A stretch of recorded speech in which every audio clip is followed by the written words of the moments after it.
Bueno, lo que le puedo contar es mi vivencia. Sí. Yo me gradué del colegio en el año 1970, hace 45 años, y yo ingresé a lo que se llamaba en ese momento la Escuela Normal Superior, que lo que hacía era formar profesores, y en el área mía profesores de matemáticas. El título que daban era el de profesor de estado y lo acreditaba uno a trabajar en secundaria. Usted me dice si voy muy rápido. No problema. Sí. El asunto es que en esos 4 años no se hablaba de nada de tecnologías, ni siquiera calculadoras.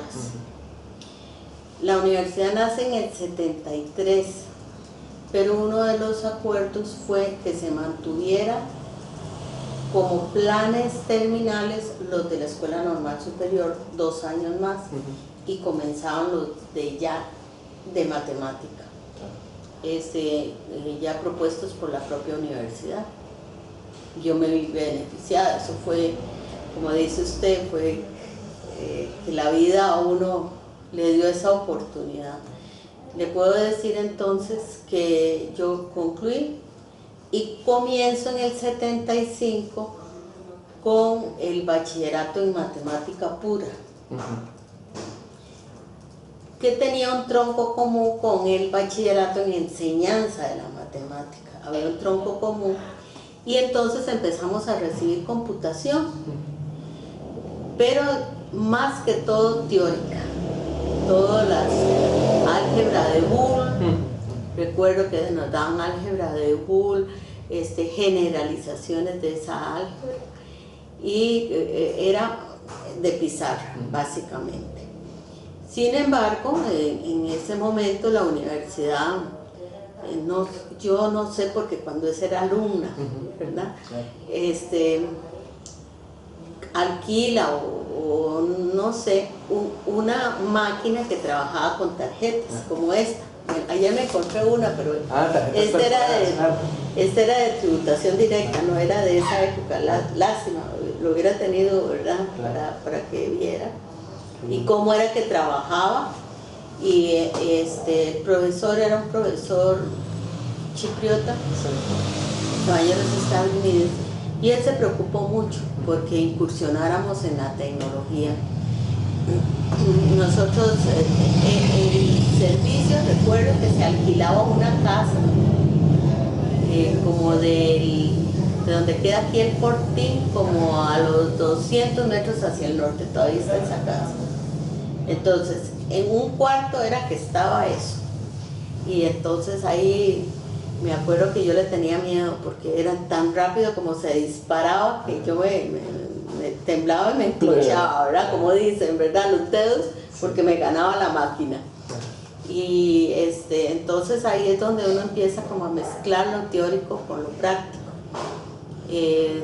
Después de eso, entonces ya empieza a que nos dan todo lo relativo al DOS, porque ya se habla de traer las primeras computadoras ya por unidad académica, sí, y las personales, que eran muy poquitas, yo creo que eran 2, y de la pantalla pequeñita, y empiezan a darnos DOS, pero nosotros, yo recuerdo que nos mandaron al tecnológico a recibir un curso.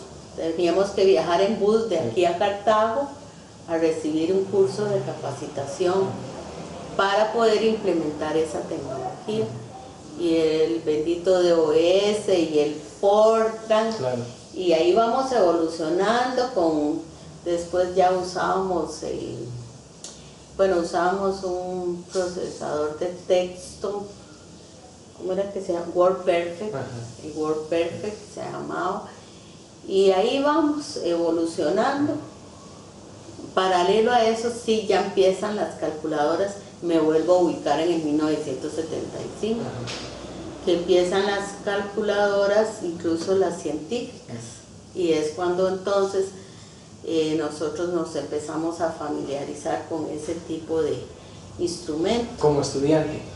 ¿O ya un poco más? Es que ya nosotros éramos muy poquitos y éramos muy buenos estudiantes, es feo decirlo, pero entonces los profesores extranjeros en cualquier momento se iban, entonces ellos nos dieron una muy buena formación y además éramos brillantes, entonces empiezan a contratarnos en forma interina y por cierto que esta calculadora aquí la tenía. Me acuerdo que la primera que tuve fue una Texas Instruments, ¿verdad? Y que la exploté como que, y esta es como del año 80, que es con solar, claro. Y hasta la fecha, ¿verdad? La tengo y hasta la fecha la uso. Sí. O sea que usted estuvo en esa etapa, transición entre el paso cuando no se usaba calculadora a cuando se empezó a usar la calculadora. A mí, digamos, se me asemeja mucho ese cambio a lo que pueda estar sucediendo hoy, a pesar de que son tecnologías más avanzadas, sí. Son instrumentos tecnológicos. Y en algún momento hemos conversado con profesores sobre el saber matemático, si el saber matemático se sacrifica en función de una tecnología. En algún momento este temor existía también, de que entonces ya el estudiante no fuera buen estudiante o buen matemático porque la calculadora le resolvía las cosas. Sí. En los últimos años, cuando se le da un gran énfasis a las pruebas de bachillerato en particular, se pierde como el objetivo de que los alumnos aprendan matemáticas, sino que cumplan un requisito. Al haber un cambio en el objetivo del profesor, lo que importa es que cumplan el requisito. Entonces nosotros entre los académicos universitarios hablábamos de, bueno, mire, ¿usted qué quiere? Que le dé a su hijo matemática o que lo enseñe a pasar la prueba de bachillerato. Si quiere que le enseñe matemática, con mucho gusto le doy clases. Si quiere que cumpla el requisito, no me apunto. Porque entonces incluso se hacen centros y se hacen institutos en donde el muchacho sin saber se le da tips, digámoslo así, de cómo calcular logaritmos o cómo sustituyendo por ciertas constantes se puede llegar al resultado.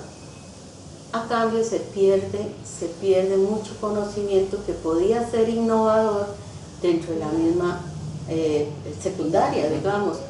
Le pongo un ejemplo. ¿Cómo aproximar una función por medio de un polinomio? Eso para mí era interesantísimo, o un poquito de métodos numéricos por disección.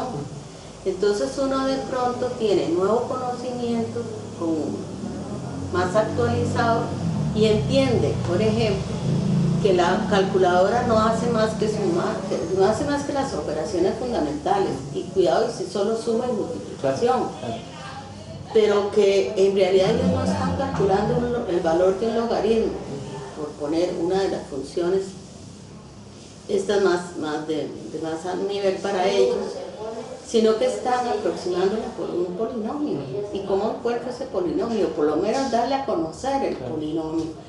Entonces, como que no hubo ese entronque, y entonces sí se perdió, desgraciadamente, mucha calidad en la educación matemática.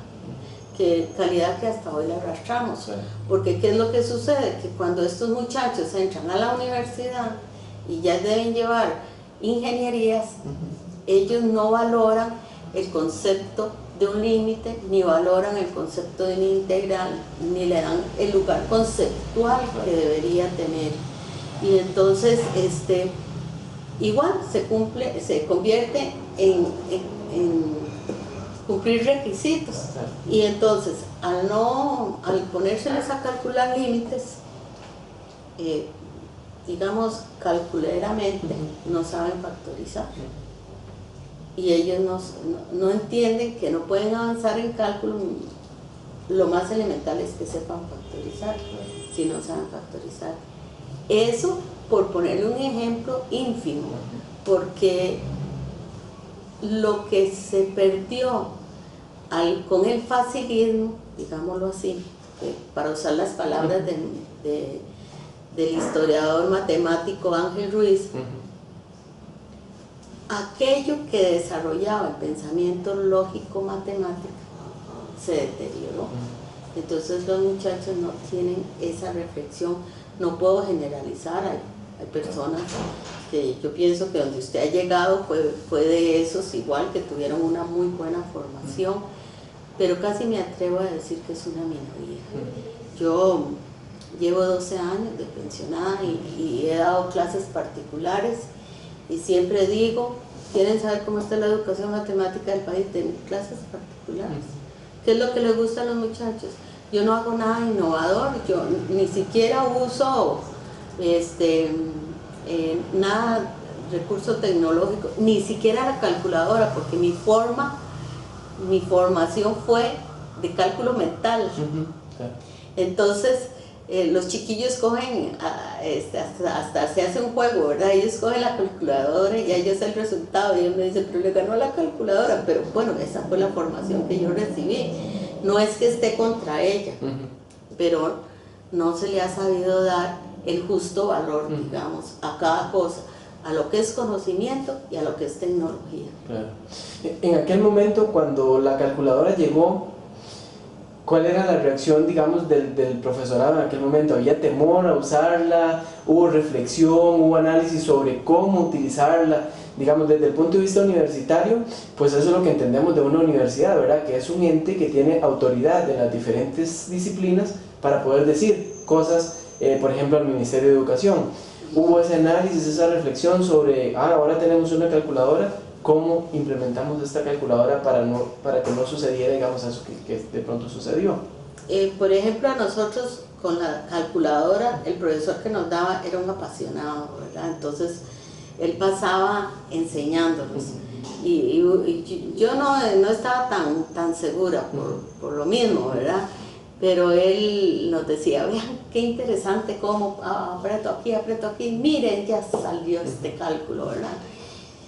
Pero sí había una gran resistencia y pienso precisamente que fue la forma en cómo se introdujo, que usted tiene que hacerlo porque tiene que hacerlo, porque no se puede quedar rezagado, pero uno no le veía las ventajas, no veía ventajas y gracias a Dios, por ejemplo, en mi formación recibí métodos numéricos y con ese profesor analizábamos que este método converge más rápido que este otro y que este otro método tiene, el error tiende a engrandarse después de tantos pasos, y todos esos análisis a uno le abrió los ojos, pero esa era la gente de puras, y de puras solo éramos 8, y los de enseñanza no recibían ese curso.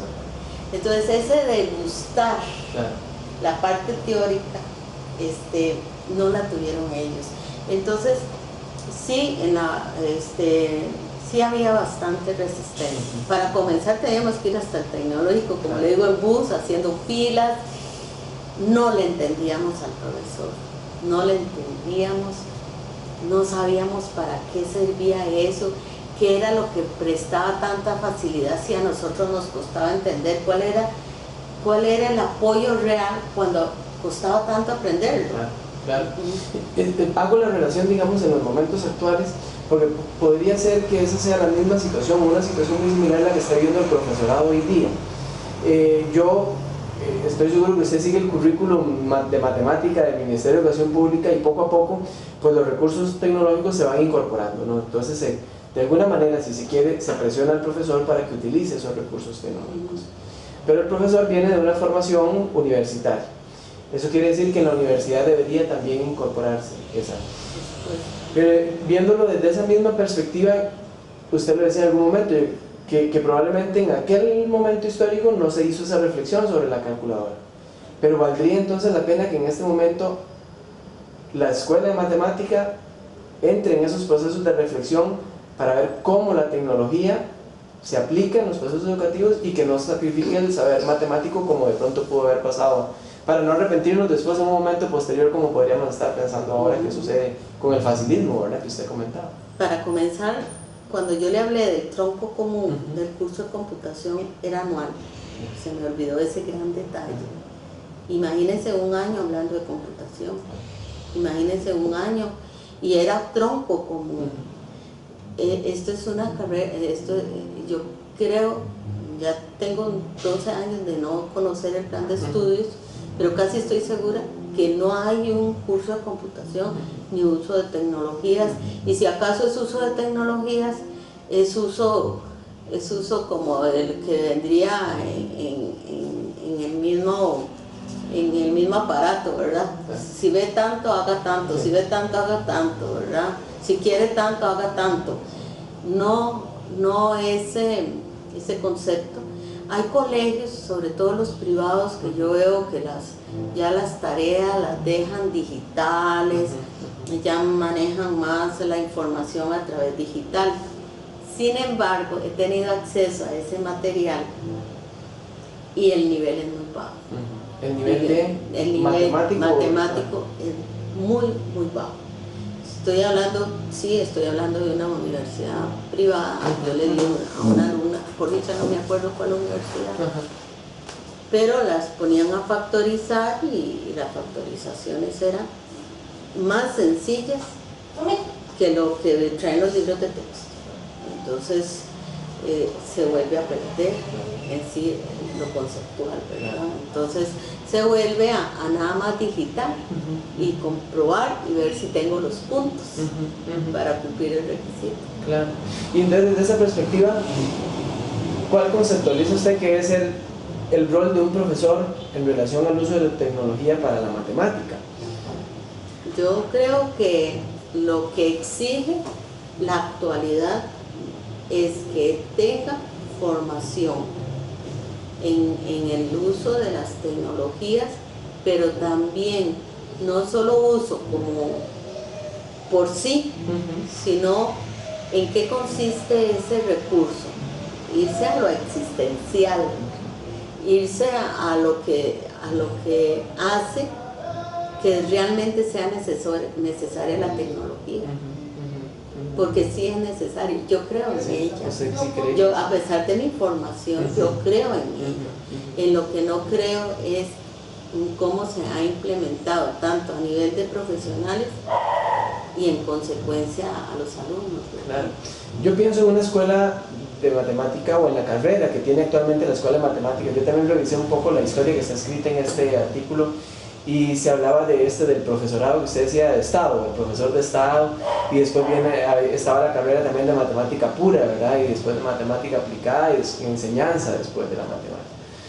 Hoy en día el profesor de matemática en primaria y secundaria fundamentalmente tiene estos retos de uso de tecnología. Obviamente, como usted dice, también para que sea efectivo el aprendizaje. ¿Cuál cree usted que es la mayor ventaja que se le pueda sacar a la tecnología para que los estudiantes aprendan matemática? ¿En dónde está, digamos, como el beneficio? Clic. Exactamente. Clic. Bueno, usted usó el mejor término. Ajá. Sí. La pregunta está bien difícil, sí, ¿verdad? Porque casi siempre se dice que es un recurso de apoyo tanto para el profesor para enseñar como para el alumno que tenga las destrezas suficientes para implementar su conocimiento con ayuda de la tecnología. Sin embargo, yo creo que es importante que los estudiantes reciban formación, bueno, en primer lugar, digamos, los profesores, porque el que sea visual, muy visual la tecnología, hace que a ellos se les fije más el conocimiento. El mismo concepto de límite que antes yo le decía, la sola definición, si yo logro con tecnología hacer ¿cómo usan ustedes la palabra? Como un modelo, claro, en el que yo vaya viendo una representación en la que yo vaya acotando los vecindarios y ver qué sucede con las preimágenes y qué sucede con las imágenes y todo. Eso hace que ellos lleguen al concepto mejor que con miles de dibujos que haga yo, por más a colores que sea, verde y azul. Sí. Y que muchos profesores solo usan la tiza y la pizarra, ¿verdad? Y que si yo comparo eso, definitivamente el impacto visual y que conceptual que pueda procesarse es más efectivo. Claro. En la experiencia que usted ha tenido, usted dice que usted sigue atendiendo a algunos estudiantes que requieren, digamos, de pronto centros, esto que llamábamos centros de actualización, estudiantes de secundaria principalmente, imagino. O de universidad. O de universidad también. Ellos plantean este tema de la tecnología cuando conversan con usted. Los chiquillos plantean y dicen, qué sé yo, tengo un profe que utiliza y se ve más lindo, no sé, este tipo de cosas. Muy poco. Poco. Muy poco. Casi que lo que yo me doy cuenta es que les dejan, ellos dicen, voy a bajar la tarea que el profesor nos mandó. O el profesor hace las lecciones a través de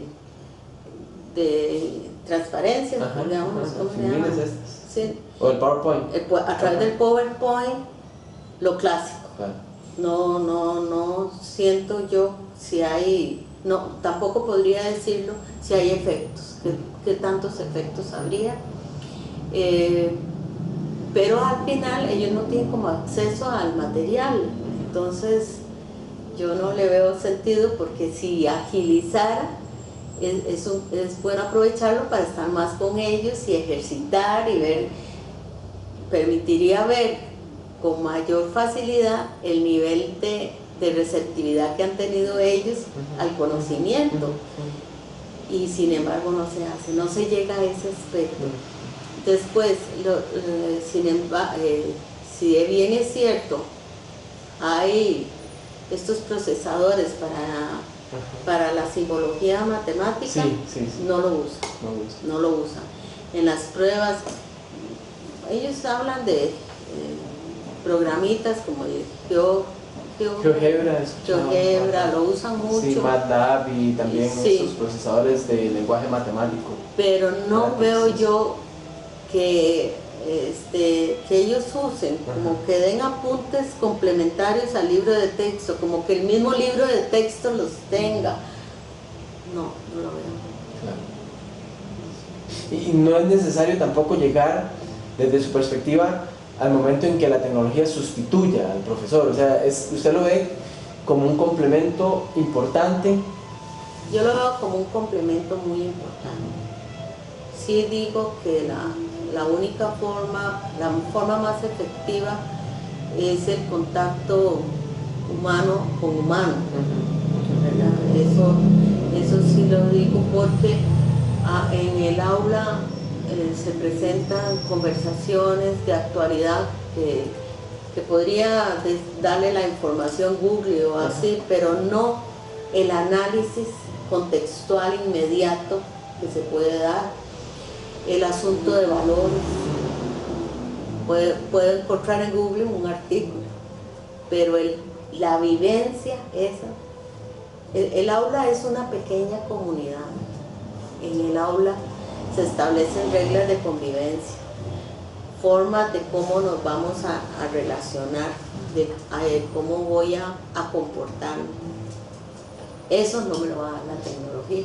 Y estamos hablando, digamos, del aula en secundaria, pero también del aula universitaria. De cualquiera. ¿Usted cree que se ha perdido ese contacto humano, no por la tecnología necesariamente, podría ser, pero esa relación, ese contacto humano, esa cercanía, estudiante-profesor, en secundaria o en la universidad? ¿Usted lo pasamos? Sí. Vamos a asegurarnos nada más que esté grabando. Ajá. Yo le comentaba sobre esa relación humana entre el profesor y el estudiante. Desde su perspectiva, ¿es diferente hoy en día? Es muy diferente, y hay muchas causas, digamos, que han permitido que esto se dé. Una de ellas, a mi juicio, es los profesores están atemorizados porque les da miedo como que se malinterprete. Digamos, un profesor que le ponga la mano para insistirle a un alumno puede ser calificado de agresión o puede ser calificado de acoso también. Entonces hay mucho temor. También hay ciertas leyes que han hecho que el profesor pierda autoridad, entonces porque como sea, la autoridad, en el fondo hay poder, y el poder lo ha perdido.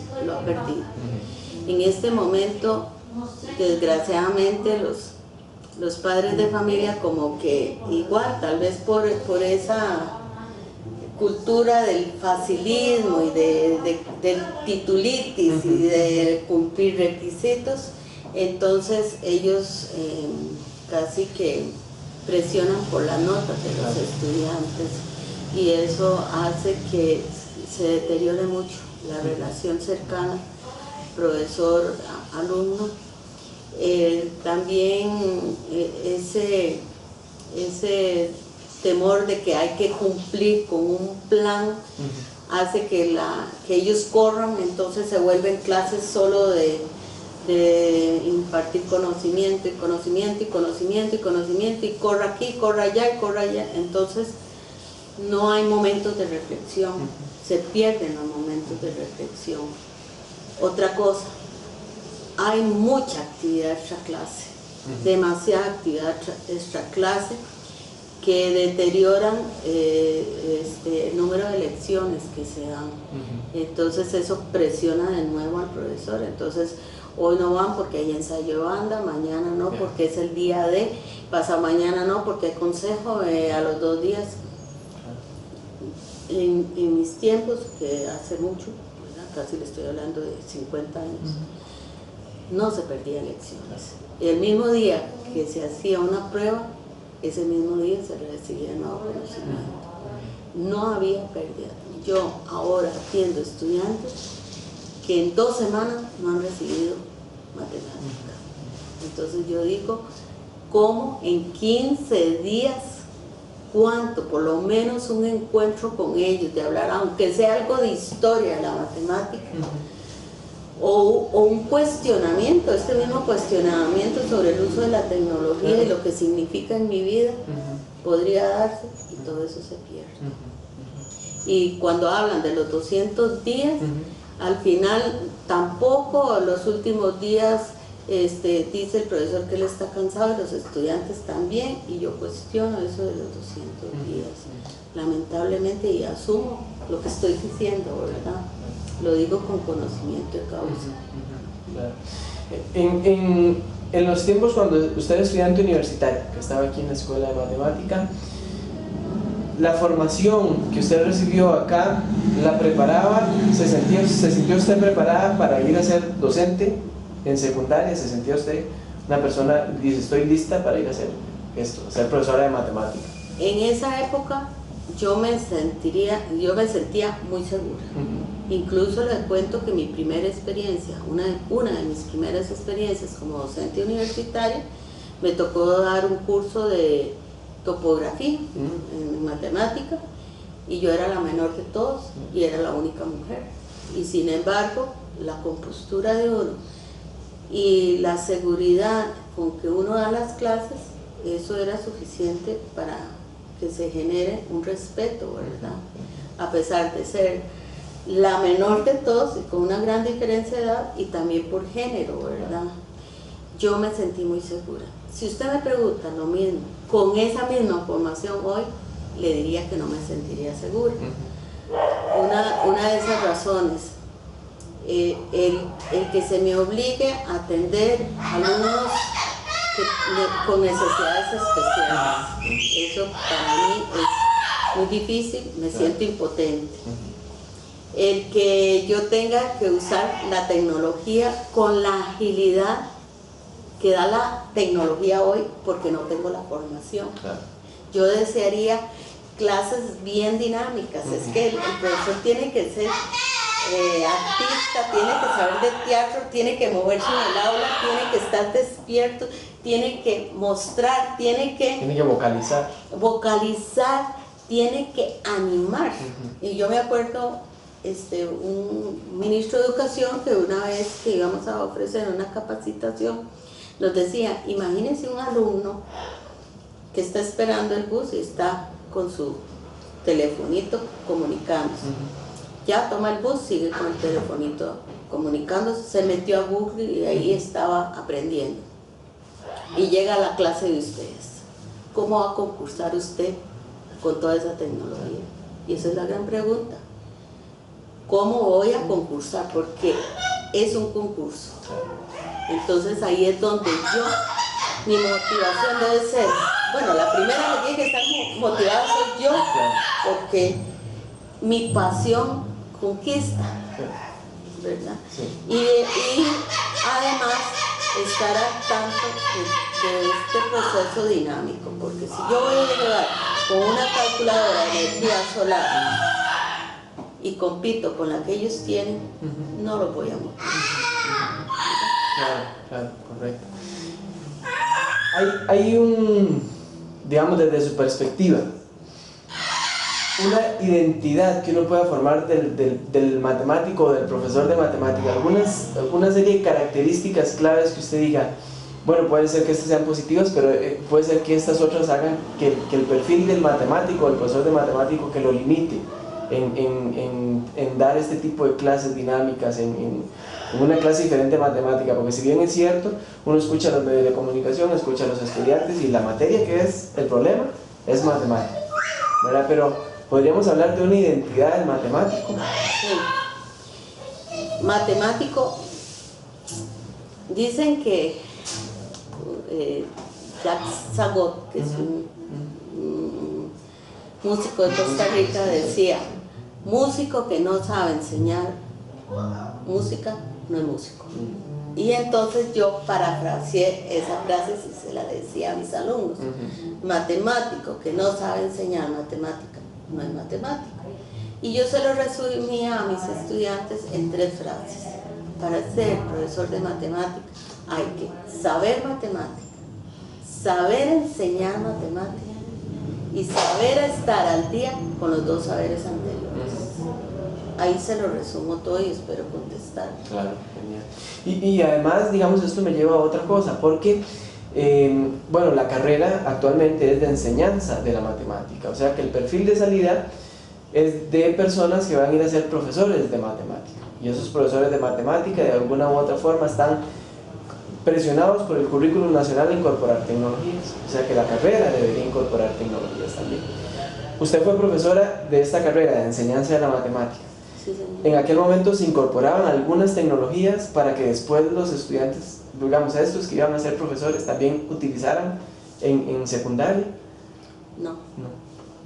Era puro saber matemático. Sí les digo que, por ejemplo, ¿cuál era la función de un matemático puro?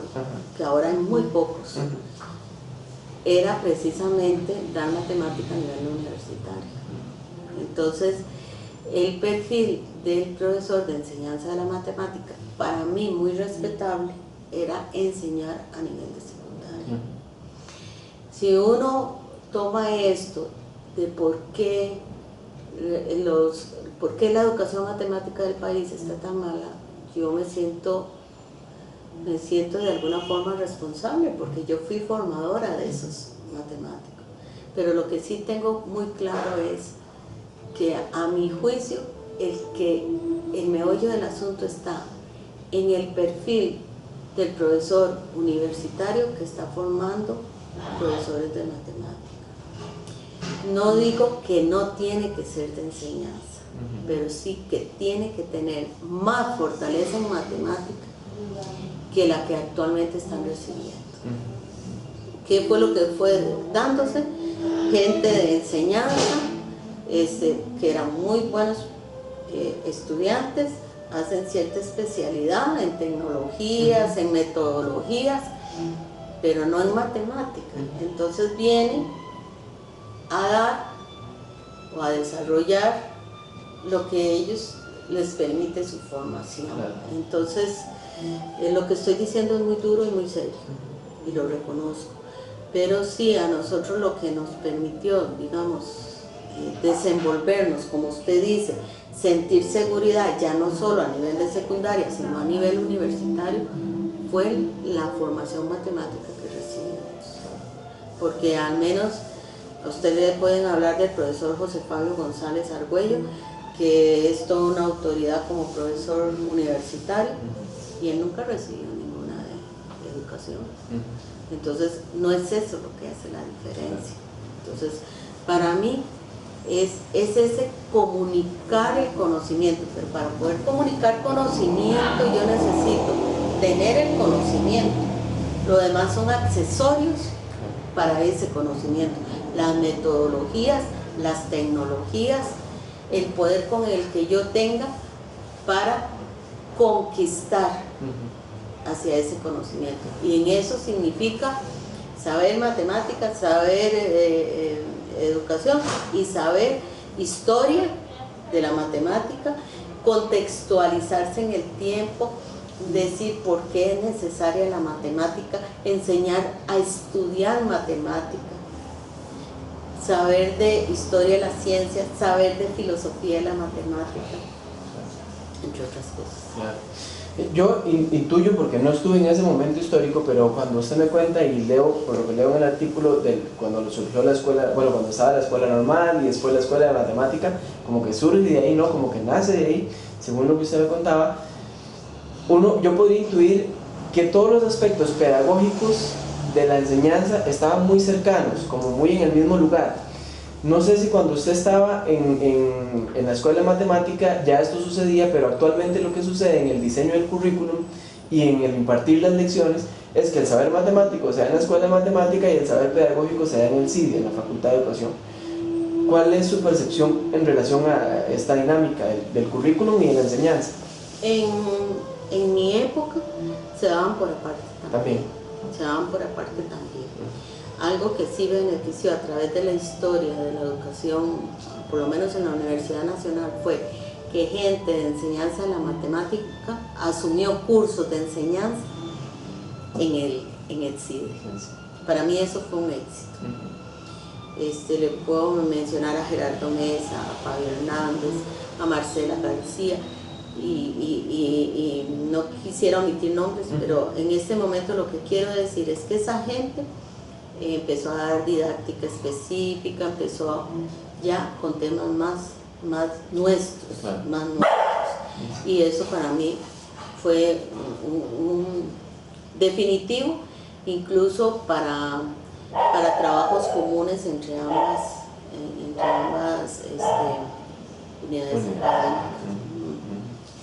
Nada más quiero hacerle una aclaración, es que la formación matemática inicial mía fue en la Escuela Normal Superior, porque la Escuela Normal simplemente, sin superior, era solo formación de maestros, que igualmente es. De hecho, la Normal Superior nace de la Escuela Normal. Y a veces yo me pongo a pensar, pero ¿qué era lo que ellos hacían? Que uno terminaba amando lo que hacía. Sí. Exacto. Yo no, eso no le puedo dar. Todavía no se puede descifrar, no. Pero sería importante, sería muy valioso. Sí. Tal vez ya para ir cerrando, con la experiencia que usted tiene con los estudiantes que vienen acá, ¿cuál es esa expectativa que usted se forma en relación a la matemática? ¿Cómo reaccionan los estudiantes en relación a la matemática? O sea, ¿qué es lo que ellos piensan de la matemática? Ellos vienen con muchos temores y muchas inseguridades. Por eso mismo, porque incluso el mismo profesor de matemática le dice, si sigue así no va a ser bachiller, si sigue así. Sé de padres de familia que dicen, usted puede salir mal en matemática, pero en las demás materias no. Así se van creando estos muchachos. Una mirada muy negativa hacia la especialidad. Como le digo, yo pienso que no es magia lo que yo aplico, pero ellos salen tan satisfechos de las lecciones. Cuando yo mezclo historia, la razón de ser, por cuándo lo van a ocupar, porque yo les digo, ¿y usted para qué cree que se usa la matemática? No me diga que para ir a la pulpería, porque usted está en un 10º año y usted en un 10º año con gusto va a la pulpería. ¿Qué más? ¿Qué más puede darle a usted la matemática? Entonces es cuando yo un poquito sondeo en qué es lo que quieren estudiar y algún problemita de aplicación se las doy para que se me motive. O sea que estos espacios de centro, digamos, o estos espacios que usted tiene con estudiantes no son, no sé, 1 hora, 2 horas de venga, sentémonos, hagamos ejercicios, practicamos matemática. Usted va un paso antes. Para mí es una formación integral. El hecho de que ellos descubran la belleza de la matemática para mí es un reto. Que ellos se sientan seguros, porque igual les digo, usted va a adquirir un conocimiento que donde quiera que se lo pregunte, usted tiene que demostrar que sabe. Y yo les pongo lo básico, les digo yo, si yo le pregunto a usted en la heladería cuánto es 2 por 2, usted me contesta. Y si lo veo en la iglesia, 2 por 2. Y si lo veo en el estadio, 2 por 2, y usted sabe. Así va a saber logaritmos, donde quiera, porque usted sabe, no porque va a ir a un examen. Y yo siento, es que yo disfruto ver cómo abren los ojos, se maravillan, cuando ellos son capaces, mejoran sus notas. ¿Por qué? Porque se manejan conceptos, los muchachos vienen aquí sin cuaderno. El libro resulta muy engorroso, quiere explicar tanto que al final no dicen nada. Y entonces ellos se pierden en los libros. Entonces, sí, yo tendría muchas cosas que decirle, ¿verdad? Y sin embargo aquí hacemos fichas de estudio, hablamos de historia, ellos me hablan de sus inseguridades, de sus sueños, y yo tengo que hacer a veces de psicóloga porque tengo que lograr que aquella inseguridad que el mundo externo del que vienen, ingresan aquí, yo tengo que limpiar eso. Y los pongo a hacer hasta ejercicios mentales, porque yo les digo, las palabras alimentan la mente, el ejercicio, la comidita alimenta el cuerpo, pero las palabras alimentan la mente. Si usted le dice a la mente, no puedo con matemática, no va a poder, pero si usted le dice, la vamos a descubrir, la descubre. Toda esta labor que usted hace, desde su perspectiva, hoy en día el profesor de matemática en universidad y en secundaria, ¿usted cree que no la hace? O sea, o es poco, o es... La experiencia me dice, no puedo decir que no la hagan, pero no la pueden hacer con la misma libertad que la hago yo.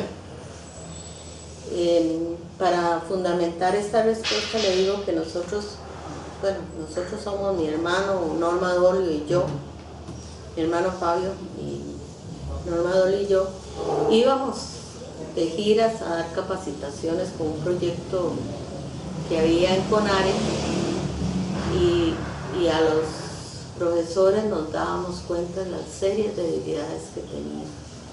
Los poníamos por ejemplo, a definir el concepto de función y decían es F de Einberg.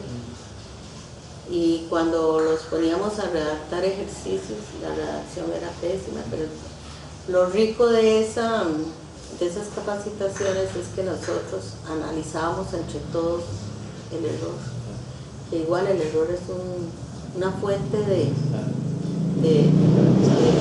mejorar el pensamiento, es una herramienta igual, ¿verdad? Y ahora sí, ya como última pregunta, ¿en algún momento la Escuela de Matemática los ha invitado a ustedes a participar, a hacer un análisis histórico, un análisis de la realidad actual, del currículum, de lo que pasa, digamos, de la problemática actual de la matemática, tanto a nivel de universidad como a nivel de secundaria?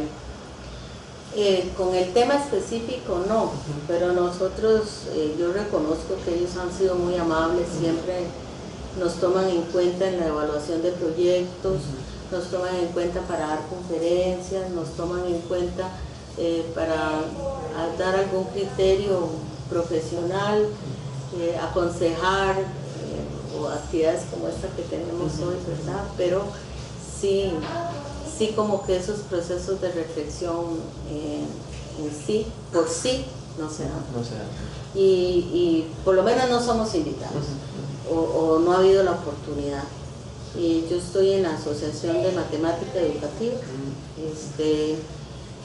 y en ella hay una inquietud por fortalecer esta reflexión, pero lo que sucede es que casi todos somos pensionados, entonces no tenemos el acceso que dan las instituciones como tales, como un respaldo, digamos, como un respaldo logístico, facilidad de convocatorias, etc. Entonces lo que hacemos es involucrarnos en ciertos proyectos universitarios. ¿Sí? Bueno, doña Carmen, de verdad que muy agradecido, no solamente para la investigación, pero a nivel personal ha sido un aprendizaje muy grande y es muy motivante escuchar sus palabras. Entonces yo cuando hago esto lo veo desde el punto de vista de investigación, pero también para mi propio crecimiento, así que de verdad muchísimas gracias por la participación. Yo lo felicito por lo que está haciendo, porque es un sacrificio, y ese sacrificio no solo se va a beneficiar a usted sino al país. Yo lo que le pido es que no se olvide de su país y no se olvide de las instituciones que lo están formando, para que usted no es que devuelva y no es que usted tenga ese compromiso, sino que hay que seguir navegando y hay que seguir remando, sí, ¿verdad? Y personas como usted a mí me dan la esperanza, porque uno dice, bueno, ya uno se va y la voz de unos, bien que mal, se va apagando de alguna forma, es normal, uno no es para siempre, pero ¿quién va a seguir poniendo el dedo en la llaga? Ustedes. Y lo felicito. Muchísimas gracias. Y muchos éxitos, muchos éxitos, ¿verdad? Muchas gracias. Nunca se canse de hacer lo que usted ama hacer. Sí. Bueno, y una de esas cosas es la educación, me apasiona. Sí. Me apasiona la huella aquí.